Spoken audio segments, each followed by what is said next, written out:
नमस्कार साथियों। एक बार फिर से स्वागत है आपका गोल गुरु एकेडमी की इस डिजिटल प्लेटफॉर्म पे। देखिए, हम पढ़ रहे थे करंट अफेयर्स, राजस्थान, भारत और विश्व का करंट अफेयर्स, मतलब डेली करंट अफेयर्स। जो भी अपडेट पूरे दिन में घटती है उसको आप लोगों के सामने प्रस्तुत किया जाता है आपके अपने गोल गुरु एकेडमी चैनल पर। ठीक है भाई, जो नए जुड़े हैं जुड़ जाएं। आज अपन पढ़ेंगे 26 मई 2026 का करंट अफेयर्स, मतलब 26 मई के दिन जितनी भी घटनाएं घटी है उनके बारे में चर्चा करेंगे, चाहे वो राजस्थान से संबंधित हो, चाहे भारत से, चाहे विश्व से। टेस्ट सीरीज और इसकी पीडीएफ के लिए प्ले स्टोर से जाके ऐप डाउनलोड कर लेना, अपने चैनल को सब्सक्राइब कर लेना और अपडेट के लिए जो टेलीग्राम चैनल है इसको ज्वाइन कर लेना भाई। देखो भाई, आज के मुख्य ये बिंदु रहने वाले हैं, ज्यादा आप लोगों का समय लेंगे नहीं। देखो, पीपीटी फॉर्मेट इसलिए लिया जा रहा है कि वर्तमान समय में बच्चों के पास क्या है, समय बहुत कम है। इस कारण अपन पीपीटी फॉर्मेट में लेकर आ रहे हैं। लास्ट में मेरे को लिख के आप लोगों का 10 से 15-20 मिनट खराब नहीं करना पड़े, इसलिए ऑटोमेटिक यहाँ पे मैं रिवीजन लिख के लेके आता हूँ। मतलब मेरे अकेले को पहले टाइम लगता है जब पीपीटी बनाता हूँ, तो आप लोगों का टाइम बच जाता है। यदि मैं यहाँ पर लिख लिख के पढ़ाऊंगा तो मेरा भी टाइम ज़्यादा लगेगा, आप लोगों को भी ज़्यादा टाइम देना पड़ेगा। उस समय में आप 3 बार पढ़ लोगे। तो देखिए भाई, चलते हैं। राज्यों में यूसीसी की स्थिति देखो। ये यूसीसी इस कारण चर्चा में आया है क्योंकि मई 2026 में असम सरकार, कौन सी सरकार, असम सरकार। असम वही है जहां ब्रह्मपुत्र नदी अपने नदीय द्वीप जैसे माजुली द्वीप है, नदी द्वीपों के लिए जानी जाती है, अपना रास्ता भी बदलती है यहाँ पर। तो वही असम है भाई। ठीक है, असम सरकार द्वारा यूसीसी विधेयक विधानसभा में पेश किया गया और ये तीसरा राज्य है भाई। ये ऐसा करने वाला तीसरा राज्य है। तो इससे पहले 2 राज्य कौन कौन से, तो उत्तराखंड जो है यूसीसी जो है विधेयक पारित करने वाला देश का पहला राज्य है। ठीक है, ये कानून पूरी तरीके से लागू हो चुका है यहाँ पर उत्तराखंड में। उत्तराखंड फर्स्ट स्टेट है भाई यूसीसी लागू करने वाला। दूसरा है गुजरात। इन्होंने जो है अभी मार्च 2026 में गुजरात विधानसभा द्वारा यूसीसी विधेयक सफलतापूर्वक पारित किया गया है। और अभी मई में असम ने। तो उत्तराखंड, गुजरात और असम, उत्तराखंड, गुजरात और असम, 3 राज्य जो है ये क्या है, यूसीसी वाले हो गए हैं। अब देखो, यूसीसी क्या है, तो ये है समान नागरिक संहिता का कानून। क्या होता है इसके अंदर, देखते हैं सरल भाषा में। देश के सभी नागरिकों के लिए धर्म, जाति या लिंग के भेद के बिना एक जैसा कानून लागू करना, तो वो कहलाता है आपके यूसीसी। ये यूसीसी क्या है, इसको इसलिए पढ़ रहे हैं क्योंकि करंट से संबंधित ये मैटर है। तो जहां पॉलिटी के सवाल पूछे जाते हैं तो इस टॉपिक से जरूर पूछा जा सकता है। तो देखिए भाई, ये यूसीसी, ये संविधान में यदि 395 अनुच्छेद में बात करें तो कौन से अनुच्छेद में इसका जिक्र है, तो वो है 44, 4/4। ठीक है, भारतीय संविधान का अनुच्छेद 44, कौन सा, अनुच्छेद 44 राज्य को ये निर्देश देता है, मतलब निर्देश दे रहा है, मतलब नीति निर्देशक तत्वों के अंतर्गत शामिल है। जैसे अपन पढ़ते हैं आपके 36 से 51, क्या है, अनुच्छेद 36 से 51 राज्य के नीति निर्देशक तत्व है। तो उनमें आता है ये 44, देख लो इसी के बीच आएगा। तो राज्य को ये निर्देश देता है अनुच्छेद 44 की वे पूरे देश में समान नागरिक संहिता लागू करने का प्रयास करे, मतलब पूरे स्टेट में जो है क्या करे, समान नागरिक संहिता लागू करने का प्रयास करे। ये किस भाग में आता है भाई, तो ये नीति निर्देशक तत्वों का हिस्सा है, मतलब राज्य के नीति निर्देशक तत्वों के अंतर्गत अनुच्छेद आर्टिकल 44 में यूसीसी का जिक्र किया गया है। ये तत्व सरकार को दिशा निर्देश देते हैं लेकिन न्यायालय में लागू नहीं कराए जा सकते। न्यायालय में लागू कराना कोई जरूरी नहीं है, फिर भी ये कानून बनाने की नींव होते हैं भाई। अब देखो, एनसीबी महानिदेशक, नारकोटिक्स कंट्रोल ब्यूरो जो है, इसके महानिदेशक किनको नियुक्त किया गया है, तो वो है अनुराग गर्ग। देख लेते हैं अनुराग गर्ग के बारे में। देखिए, आपके बिना फालतू में एक समय हम वेस्टेज नहीं करेंगे, पॉइंट बाय पॉइंट चलेंगे। तो देखो भाई, नाम क्या, अनुराग गर्ग, किसके निदेशक है, narcotics control bureau. Narcotics control bureau NCB के जो है क्या घोषित महानिदेशक बनाया गया है इनको। कार्यकाल के विस्तार की बात करें तो केंद्र सरकार ने मई 2026 में उनके प्रतिनियुक्ति, मतलब डेपुटेशन कार्यकाल को बढ़ाकर जुलाई 2027 कर दिया गया है। क्या है, एनसीबी कोई नहीं पूछने वाला आपको, ठीक है भाई। वैसे ही आपको सभी को पता है ड्रग्स से संबंधित मामला है ये। अब देखो मेसी, मेसी मेसी का तो नाम सभी सुने होंगे भाई, है ना, अभी आए थे, बंगाल में आके गए थे थोड़े दिन पहले। तो दुनिया के दूसरे अरबपति फुटबॉलर बन चुके हैं मेसी। तो पहले कौन से हैं? अर्जेंटीना के महान फुटबॉलर जो लियोन मेसी है, कहाँ के है? अर्जेंटीना के भाई, अर्जेंटीना के। अर्जेंटीना दक्षिणी अमेरिका का एक देश है, अर्जेंटीना, वहां के है मेसी। मेसी ने Cristiano Ronaldo, Cristiano Ronaldo, Ronaldo कहाँ है? भूमध्य सागर के पास में एक देश है पुर्तगाल, वहां के है भाई। तो क्रिस्टियानो रोनाल्ड के बाद अरबपति क्लब में शामिल होने वाले दुनिया के दूसरे फुटबॉलर बन गए हैं। पहले कौन हो गए? क्रिस्टियानो रोनाल्डो, और दूसरे हैं लियोन मेसी है भाई, ठीक है भाई। तो रोनाल्डो नंबर 1, मेसी नंबर 2। आगे चलते हैं, राघव चड्ढा। देखो यहां से सवाल बन सकता है भाई। राघव चड्ढा खुद तो आए, अपने साथ बहुत सारों को भी लेके आ गए। कहां से? आपसे, आपसे किधर? बीजेपी में चले गए भाई। तो देखो जो राज्यसभा की याचिका समिति है, उसके नए अध्यक्ष कौन बन गए हैं? राघव चड्ढा। इनको इनाम मिल गया इधर आने का। तो राज्यसभा सांसद है जो राघव चड्ढा है, उनको उच्च सदन, उच्च सदन, वर्तजनों का सदन जो है राज्यसभा को बोला जाता है भाई, ठीक है ना। वैसे ही निम्न सदन और आमजनों का सदन किसको? लोकसभा को बोलते हैं। तो उच्च सदन की याचिका समिति जो कमेटी ऑफ पेटिशंस जो है, इसका नया अध्यक्ष नियुक्त किया गया है। किनको? राघव चड्ढा को किया गया है भाई। ये नियुक्ति राज्यसभा के सभापति द्वारा समिति के पुनर्गठन के तहत की गई। तो नियुक्ति किन्होंने करी? राज्यसभा के सभापति। कौन होते हैं राज्यसभा के सभापति? कमेंट बॉक्स में बताना भाई। समिति में कुल कितने सदस्य नामित हुए? 10 है। तो देखो भाई, याचिका समिति के नया अध्यक्ष राघव चड्ढा नियुक्त किनके द्वारा किया गया? राज्यसभा के सभापति के द्वारा। सदस्य कितने समिति में? 10 सदस्य। समिति का कार्य क्या है? ये समिति संसद को प्राप्त है याचिकाओं पर विचार करती है। संसद को जो याचिकाएं प्राप्त होती है उन पर विचार करती है और जनहित से जुड़े मुद्दों की समीक्षा करती है भाई। आगे देखो, आपसे, आपसे भाजपा में आए, कितने आए? 7 आ गए भाई। 7 राज्यसभा सांसद आ गए थे, और ये घटनाक्रम अभी थोड़े दिन पहले ही हुआ था। आम आदमी पार्टी से भाजपा में शामिल होने वाले 7 राज्यसभा सांसदों को देखते हैं कौन कौन है भाई। तो देखो नंबर 1 राघव चड्ढा, यही इनके लीडर थे, और ये आए अपने साथ कितने? 6 को और लेके आ गए। तो संदीप जी आए इनके साथ में, पाठ पढ़ते पढ़ते संदीप जी आ गए। और हरभजन जी, हरभजन जी भारत के जो है ऑफ स्पिनर हरभजन सिंह, ये भी आ गए। तो कौन आए? राघव चड्ढा आए, संदीप पाठक, हरभजन सिंह, ठीक है। पूछा जा सकता है सवाल निम्न में से कौन कौन से आए और कौन कौन से नहीं आए। उसके अलावा मित्तल जी आए भाई, अशोक मित्तल।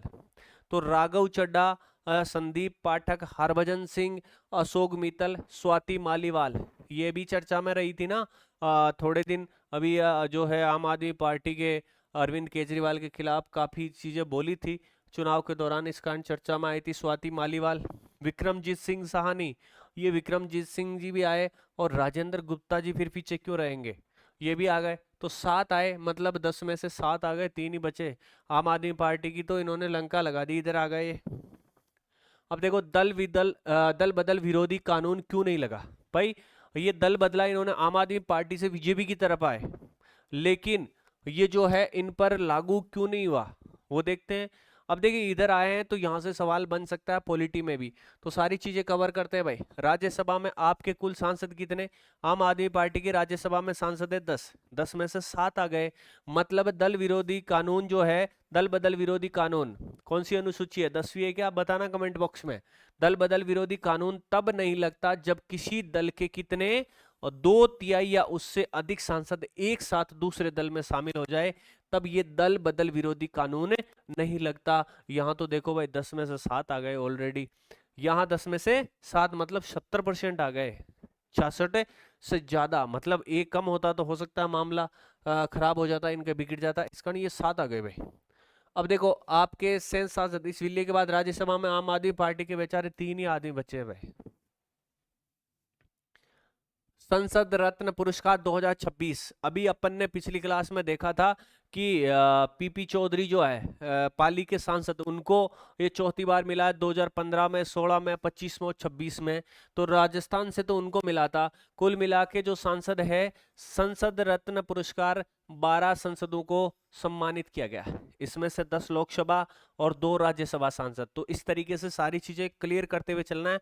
12 लोगों को मिला, 10 + 2 को मिला। ठीक है ना, कंफ्यूज नहीं होना है। राजस्थान से जो है संसद में कितने सदस्य जाते हैं भाई? 25 + 10 कितने जाते हैं बताना कमेंट बॉक्स में। कुल मिला के 35 जाते हैं। एक बार ये सवाल पूछा भी गया है। तो यहाँ पर अपन देख रहे हैं संसद रत्न पुरस्कार 2026, 12 सांसदों को, 10 लोकसभा, 2 राज्यसभा, 4 समितियों को भी ये मिला है भाई। तो 4 संसदीय स्थायी समितियों को भी ये पुरस्कार के लिए चुना गया है।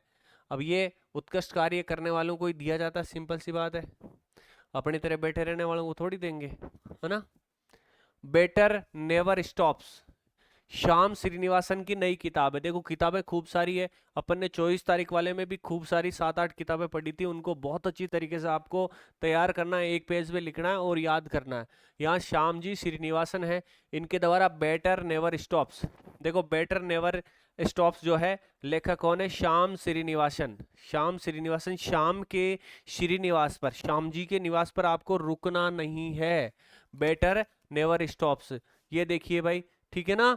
विषय क्या है? भारतीय बैंकिंग और वित्तीय सेवा क्षेत्र में इनके जो 30 सालों का अनुभव है ना, वो ये लेके आए हैं इस किताब में। हम भी नौकरी करेंगे, अपना भी जो अनुभव होगा तो अपन भी अलग अलग नामों से लिखेंगे। तो श्याम श्रीनिवासन ने बेटर नेवर स्टॉप्स, ये बैंकिंग से संबंधित है भाई। पुस्तक से क्या? लीडरशिप के महत्वपूर्ण पार्ट, व्यक्तिगत विकास के सूत्र, बैंकिंग क्षेत्र में सफलता के अनुभव। संगीतकार एन राजम, वायलिन वादक है भाई। क्या है? वायलिन वादक है। नाम क्या है? एन राजन है, एम राजम है। इनको क्या मिला है? अभी इनको क्या मिला है भाई? इनको पद्म विभूषण से सम्मानित किया गया है। तो ऐसे संगीतकार जो वायलिन बजाते हैं, नाम क्या? एन राजम है। कौन सा पुरस्कार? पद्म विभूषण, पद्म विभूषण। तो देखिए भाई, वायलिन वादक है, याद रखना। ठीक है, इन्होंने वायलिन पर हिंदुस्तानी शास्त्रीय संगीत की गायकी अंग शैली विकसित की। तो गायकी अंग शैली विकसित किनके द्वारा की गई? ये एन राजम के द्वारा की गई। ठीक है भाई, इनको इससे पहले भी पद्मश्री मतलब तीनों जो है पद्म पुरस्कार इनको मिल चुके। वेरी वेरी इंपॉर्टेंट है भाई, वेरी वेरी इंपॉर्टेंट।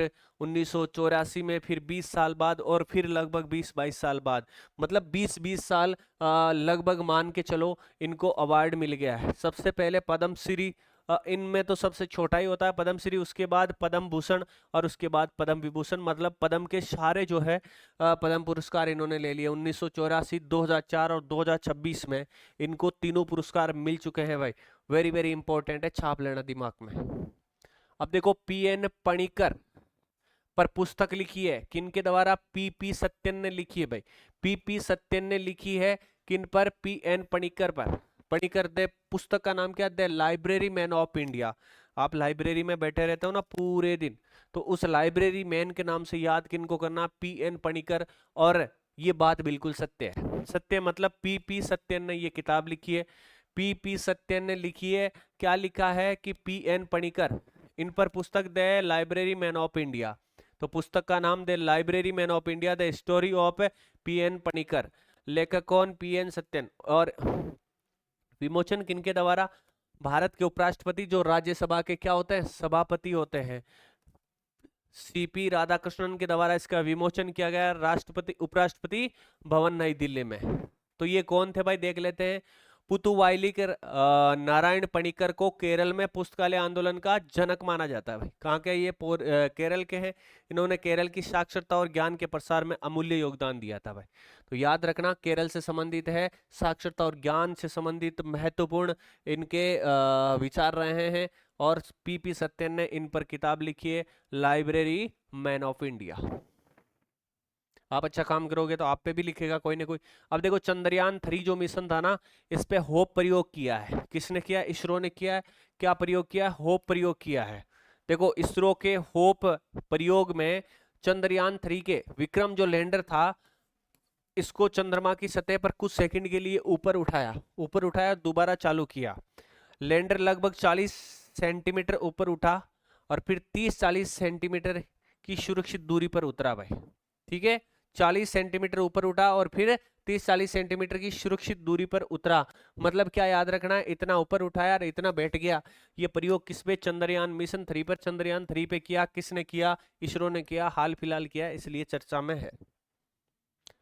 हो प्रयोग की अनोखी खोज। अब देखो इसने क्या किया, चंद्रमा के दक्षिणी ध्रुव पर स्थित रेजोलित, आप पढ़ते हो ना ज्वालामुखी क्रिया से अंतर्वेदी जो चट्टान है, बैथोलिक लेपोलित, वैसे ही चंद्रमा के जो है दक्षिणी ध्रुव पर रेजोलित मिट्टी धूल की संरचना 2 प्रति है, मतलब केक टाइप की यहाँ पर मिली है भाई।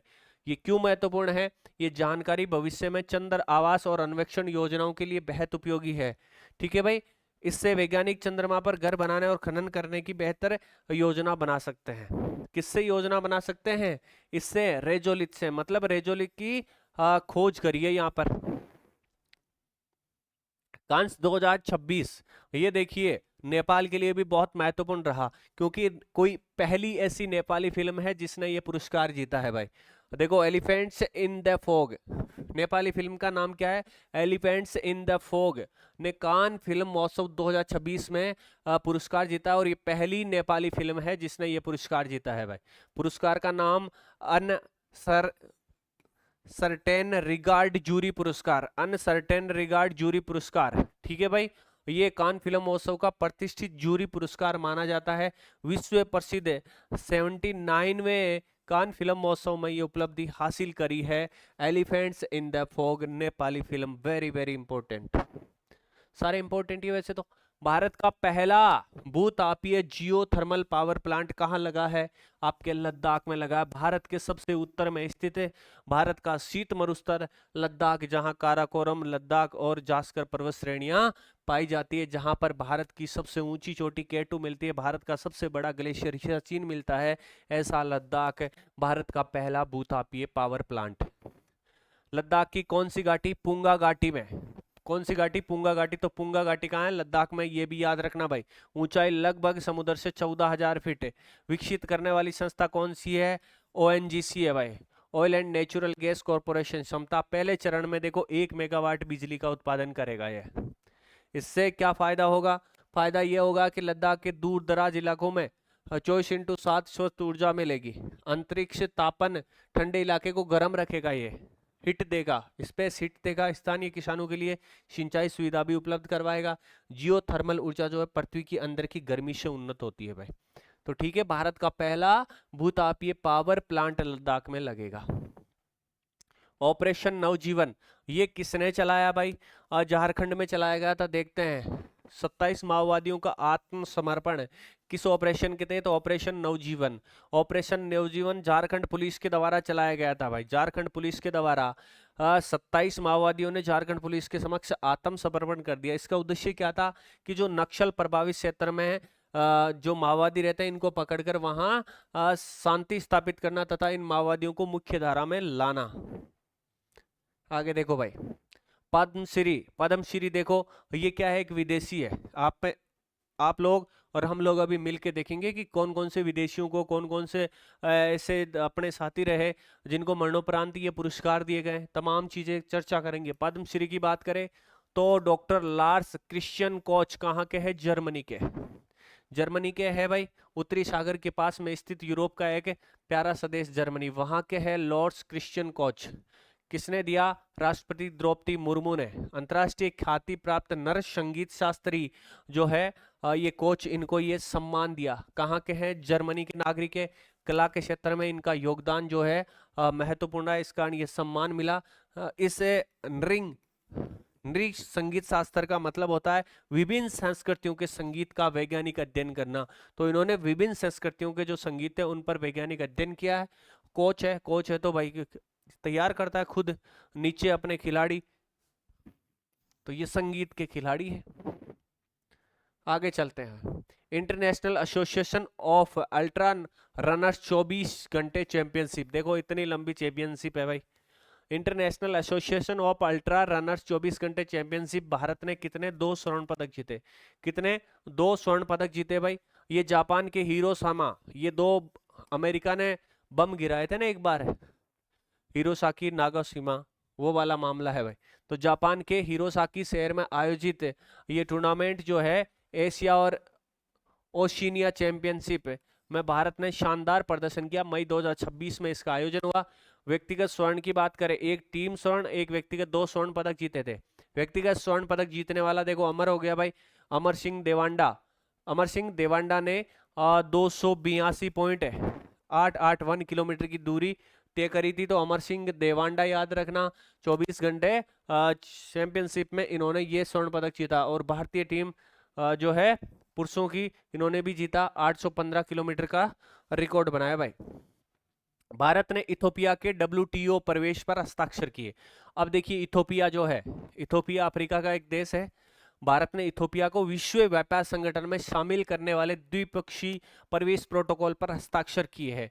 तो अफ्रीकी देश इथोपिया को WTO में प्रवेश के लिए भारत ने हस्ताक्षर किए हैं। ये समारोह 22 मई 2026 को कहाँ, जिनेवा में हुआ भाई, जिनेवा स्विट्जरलैंड में। WTO क्या है देख लेना अच्छी तरीके से, इसका मुख्यालय जिनेवा स्विट्जरलैंड है। देखो वंदे गंगा जल संरक्षण, इसका शुभारंभ कहाँ से हुआ, बिशलपुर से। बिशलपुर जो अपना बांध है वहां से इसका शुभारंभ हुआ था। शुभारंभ करने वाले अपने मुख्यमंत्री जी थे। तो अभियान का नाम वंदे गंगा जल संरक्षण जन अभियान, जल बचाना और सुरक्षित करने का अभियान है ये। मुख्यमंत्री जी के द्वारा इसका शुभारंभ गंगा दशमी के दिन, गंगा दशमी के दिन टोंक जिले में स्थित बिशलपुर बांध से। तो गंगा दशमी कब मनाई जाती है इसको अच्छी तरीके से देख लेना भाई। भरतपुर की भौगोलिक आकृति देखिए, मुख्यमंत्री जी ने अभी बोला है तो मुख्यमंत्री जी ने बोला है तो वो सेंटेंस एग्जाम में आ ही सकता है कि भरतपुर की आकृति कैसी है। देखो प्याले के समान सिक्र की है, तो कटोरे के समान किसकी बोला है, भरतपुर के बारे में बोला है। तो याद रखना भाई, भरतपुर के बारे में मुख्यमंत्री जी ने कहा है कि इसकी आकृति कटोरे जैसी है और जल अंदर आता है, चारों तरफ से अंदर आता है, बीच से इसकी ऊंचाई कम है।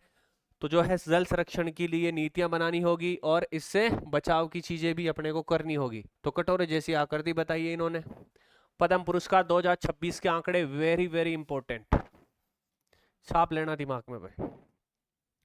देखो कुल कितने 131 लोगों को ये क्या पद्म पुरस्कार मिला, 131 हस्तियों को ये पुरस्कार मिला। और पद्म विभूषण जो कि सबसे बड़ा होता है पद्म पुरस्कारों में, ये 5 लोगों को मिला भाई। कितने को, 5 लोगों को मिला। और ये पद्म भूषण कितने लोगों को, 13 लोगों को। कितने लोगों को, 13 लोगों को। और 113 को ये मिला। तो 5 13 113, 5 13 113 131, 5 13 113 131। तो देखो इसमें तो कोई ज्यादा याद रखना ही नहीं है भाई आपको। 5 ये याद रखना, 13 ये याद रखना, ठीक है, और 13 ये याद रखना, और 113 ये याद रखना, और यहां पर कुल याद रख लेना, मतलब इधर का इधर कर लेना। देखो आंकड़े तो एक जैसे ही है ना, तो ये याद रखना भाई। 19 महिलाओं को मिला, ये भी इंपॉर्टेंट है। 19 महिलाओं को ये पद्म पुरस्कार मिले। 16 जो है चल बसे, मतलब मरणोपरांत ऐसे हस्तियां हैं जिनको मिला है, तो 16 लोग हैं ये। और 6 विदेशी NRI या OCI जो है इनको मिला है। तो 6 विदेशियों को, 16 मरणोपरांत, 19 महिला। तो 6 16 19 ये याद रखना, और 5 13 113 131 ये याद रखना भाई। पद्म विभूषण जो 5 लोगों को मिला उनको देख लेते हैं नाम। धर्मेंद्र सिंह देओल, देखो अपना हीरो धर्मेंद्र जिनका हाल फिलहाल निधन हो गया, आपको पता हो तो न्यूज में पहले चल गई थी एक बार जो है कि धर्मेंद्र जी चल बसे हैं। लेकिन फिर बहुत सारे मीम्स देखने को मिले थे कि जाट को मरा तब जानिए जब 13वीं हो जाए, मतलब उनके 13 दिन बाद में ही धर्मेंद्र जी चले थे। वो तो न्यूज क्या थी, ऐसे ही थी, अफवाह थी। तो मेरा कहने का मतलब है कि ये कला से संबंधित है, क्योंकि हीरो थे और कहाँ के, महाराष्ट्र के। याद रखना भाई। VNS अच्युतानंद ये सार्वजनिक मामले में मिला है, और देखो नाम भी केरल जैसा ही है। तो अच्युतानंद ये सार्वजनिक मामले में केरल के, इनको ये पद्म विभूषण मिला है। शिंबू सोरेन, शिंबू सोरेन ये झारखंड के सार्वजनिक मामले में इनको मिला है शिंबू सोरेन सरकार, नाम तो सुना ही होगा।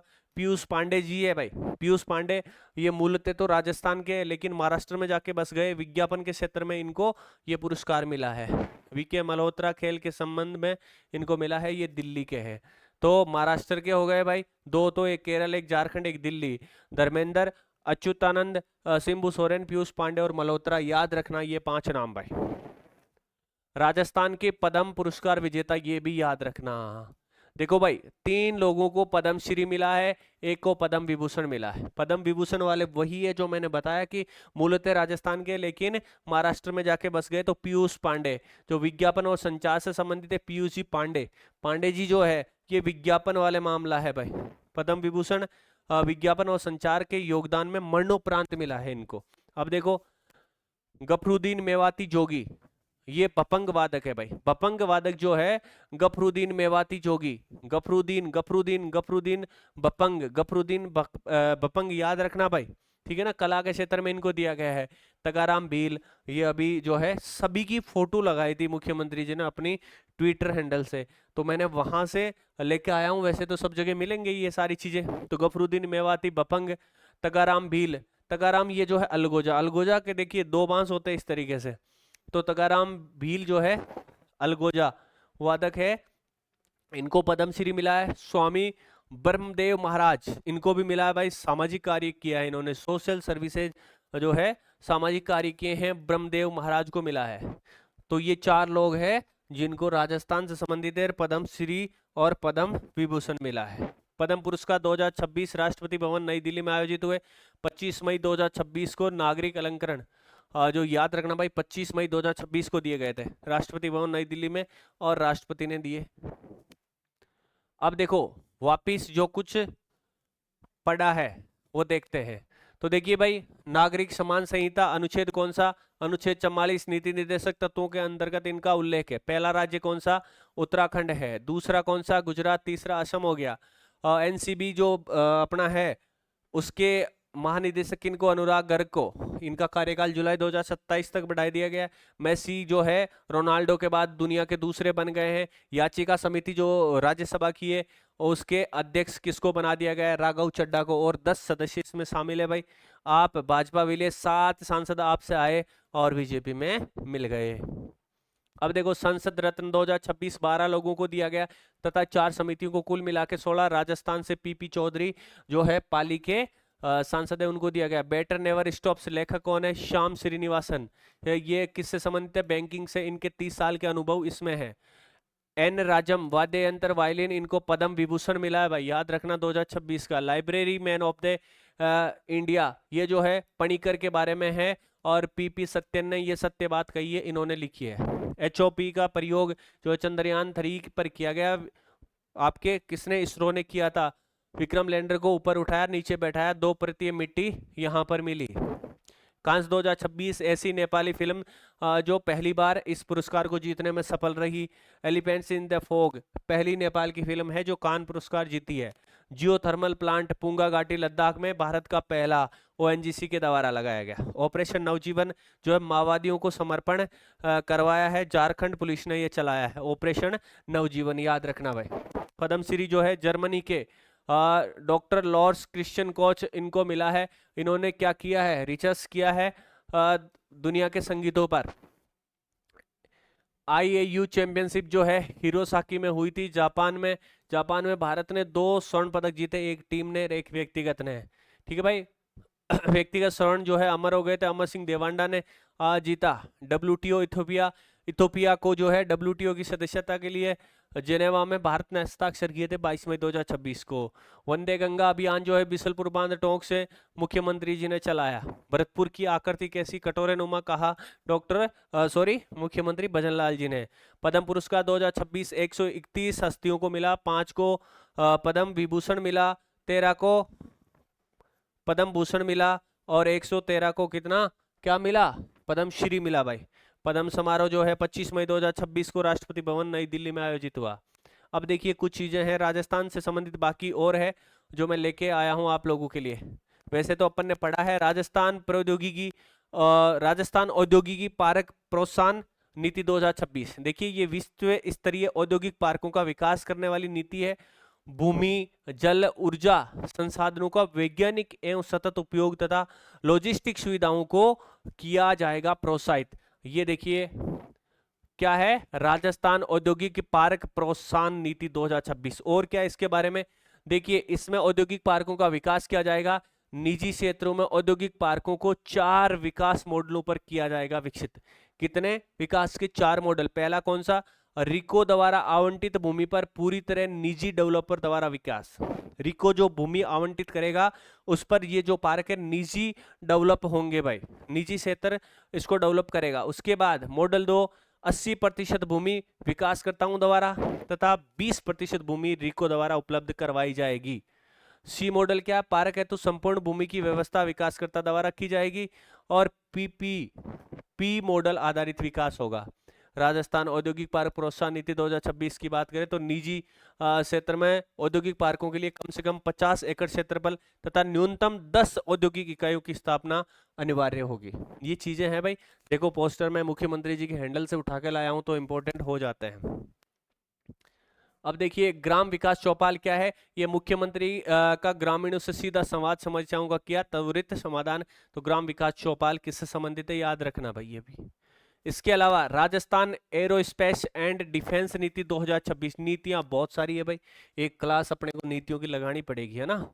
एरोस्पेस और डिफेंस विनिर्माण तथा सेवाओं में राज्य को आत्मनिर्भर बनाना, इसका क्या उद्देश्य है? एरोस्पेस और डिफेंस विनिर्माण उपलब्धियों में प्रदेश के योगदान को बढ़ावा देना भी इसका उद्देश्य है। तो देखो भाई ये भी आप देखना, और इन नीतियों के बारे में मैं अलग से एक क्लास लेके आऊंगा, ठीक है। तो आज की ये महत्वपूर्ण क्लास जो है आप लोगों को बहुत फायदा देगी आने वाले तमाम एग्जामों के लिए। जुड़े रहे हमारे साथ हर दिन हर अपडेट के लिए। गोल गुरु एकेडमी आपके टारगेट को फाइट करवाने में हमेशा योगदान देगी। फिलहाल आज के लिए इतना ही। धन्यवाद। जय हिंद, जय भारत।